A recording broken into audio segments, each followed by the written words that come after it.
नमस्कार। चलिए, आज चलते हैं एक बहुत पुरानी और हाँ, बहुत ही दिलचस्प लोक कथा की दुनिया में। कहानी है एक चरवाहे और एक भूतनी की। तो कहानी शुरू करने से पहले एक सवाल।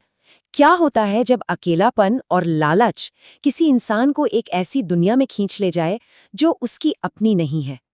उसे इसकी क्या कीमत चुकानी पड़ती है? यही सवाल असल में इस पूरी कहानी के दिल में बसा है। तो कहानी का हीरो है किशन, एक गरीब चरवाहा जो अपने माँ बाप के गुजर जाने के बाद बिल्कुल बिल्कुल अकेला रह गया था। तो किशन की दुनिया थी कैसी? जरा सोचिए। एक टूटी फूटी झोपड़ी, खाने के लिए बस सूखी रोटियां, और कुछ ही दिन पहले अपनी माँ को भी खो दिया था। मतलब पूरी तरह अकेला। उसका अकेलापन जानते इतना गहरा था कि उसे गांव के उस डरावने शमशान के पास घूमने से भी डर नहीं लगता था। वही शमशान जहां सूरज ढलने के बाद कोई भी जाने की हिम्मत नहीं करता था। और बस यही अकेलापन था जो उसे बहुत ही खतरनाक रास्ते पर ले जाने वाला था।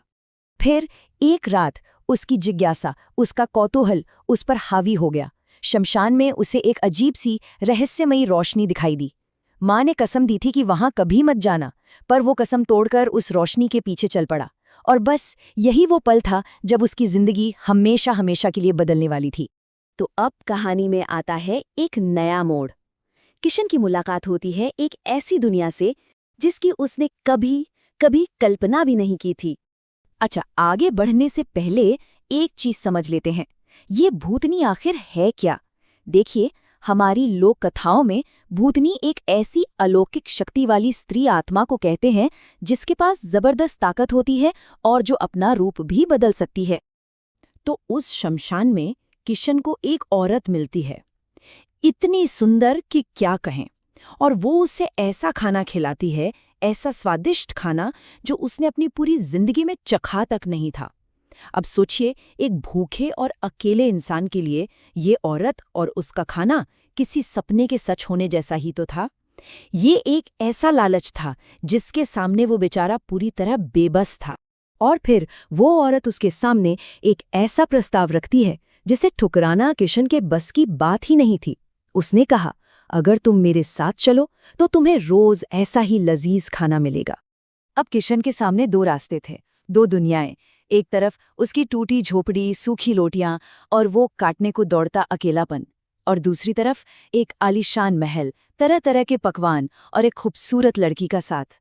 फैसला मुश्किल था ही नहीं। सही भी है, जब इंसान के पास खोने के लिए कुछ भी ना हो तो वह अंजाम की परवाह किए बिना सबसे बड़ा दांव खेल ही जाता है।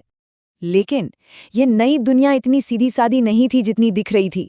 बहुत जल्द किशन को एक कड़वे सच का सामना करना था, और ये सच सामने आया जब उसकी मुलाकात हुई तांत्रिक भैरव बाबा से। तो हुआ यूं कि उस लड़की ने किशन को एक काम देकर वापस गांव भेजा, तांत्रिक भैरव बाबा को बुला लाने के लिए। लेकिन अपने गांव पहुंचकर किशन के पैरों तले जमीन खिसक गई। एक भयानक सच उसका इंतजार कर रहा था। वो अदृश्य हो चुका था, इनविजिबल। कोई उसे देख नहीं सकता था, कोई उसे सुन नहीं सकता था, मानो वो खुद एक भूत बन गया हो। उसने अपनी दुनिया तो छोड़ दी थी, पर उसे ये कहा पता था कि उसने अपना वजूद ही खो दिया है। सिर्फ भैरव बाबा ही उसे देख पाए, और उन्होंने ही सारा राज खोला। उन्होंने बताया कि वो खूबसूरत औरत असल में एक भूतनी है। उसकी एक बहन है जो दूसरी भूतनी है, जिसे बाबा ने अपने काबू में कर रखा है। और उसका असली मकसद किशन का इस्तेमाल करके बाबा को उस महल तक बुलाना था, ताकि वो अपनी बहन को आज़ाद करा सके। तब जाके किशन को समझ आया कि वो प्यार या साथ नहीं, बल्कि सिर्फ एक मोहरा था, एक चाल का हिस्सा। अब बाबा ने किशन को इस जाल से निकालने के लिए एक प्लान बनाया, एक बहुत ही रिस्की प्लान। उन्होंने कहा, सुनो, अकेले महल वापस जाओ और जाकर झूठ बोल दो कि तुमने मुझे पकड़ लिया है। जब वो सो जाए तो उसकी चुनरी चुरा लेना। ध्यान रखना, वही चुनरी उसकी सारी ताकत का राज है, और जैसे ही चुनरी हाथ आए फौरन ये जादुई गोली खा लेना। मेरी विद्या तुम्हें अपनी तरफ खींच लेगी और तुम सुरक्षित वापस आ जाओगे।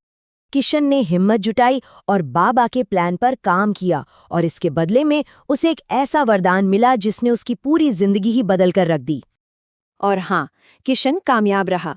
उसने वो चुनरी चुरा ली, और अपनी शक्तियों के बिना वो भूतनी एकदम बेबस हो गई। अब वो चुनरी से बंधी हुई किशन के पीछे पीछे गांव तक आ गई। देखिए कैसे बाजी पलट गई थी। जो शिकारी थी वो अब शिकार बन चुकी थी और सारी ताकत अब किशन के हाथों में थी। इसके बाद तो किशन की दुनिया ही बदल गई। सब कुछ खुशियों से भर गया। भैरव बाबा ने किशन और उस भूतनी, जिसका नाम उन्होंने कमला रखा, की शादी करा दी।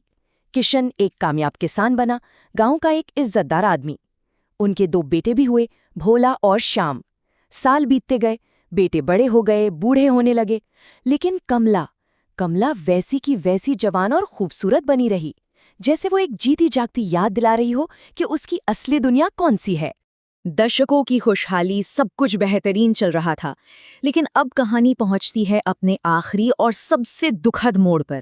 एक ऐसा मोड़ जहां एक छोटी सी भूल सब कुछ तबाह कर देती है। हुआ यूं कि गांव में एक फंक्शन था, एक समारोह, और सबने कमला से नाचने की जिद की। पर उसने कहा, मैं अपनी चुनरी के बिना नहीं नाच सकती। और वो चुनरी, उसकी ताकत का वो जरिया, सालों से किशन ने बड़ी हिफाजत से संभाल कर रखी थी। किशन ने एक पल को सोचा, अरे अब तो पूरा परिवार बस गया है, बच्चे बड़े हो गए हैं, ये अब कहाँ जाएगी? इतने सालों का भरोसा, इतने सालों का सुकून उसने किशन को थोड़ा लापरवाह बना दिया था। और यही वो सोच होती है ना, जब हम मान लेते हैं कि जो कुछ हमारे पास है वो तो हमेशा ही रहेगा। और यही किशन की जिंदगी की सबसे बड़ी और आखिरी गलती साबित हुई। उसने कमला को वो चुनरी दे दी। कमला ने चुनरी ओढ़ी और नाचना शुरू किया, और नाचते नाचते ही वो हवा में गायब हो गई, हमेशा के लिए। अपनी शक्तियां वापस मिलते ही वो अपनी दुनिया में लौट गई, बिना एक शब्द कहे, बिना एक बार पीछे मुड़कर देखे। एक पल और सब कुछ खत्म। उसकी सारी खुशियां, उसकी पत्नी, उसके बच्चों की माँ, सब कुछ एक झटके में गायब हो गया। और पीछे रह गया किशन, अपनी एक भूल पर ताउम्र पछताने के लिए। तो ये कहानी हमें एक बहुत गहरे सवाल के साथ छोड़ जाती है। क्या एक पल की गलती वाकई जिंदगी भर की खुशियों पर पानी फेर सकती है? इस पर सोचिएगा जरूर। चलिए, अगली बार फिर मिलेंगे एक नई कहानी के साथ।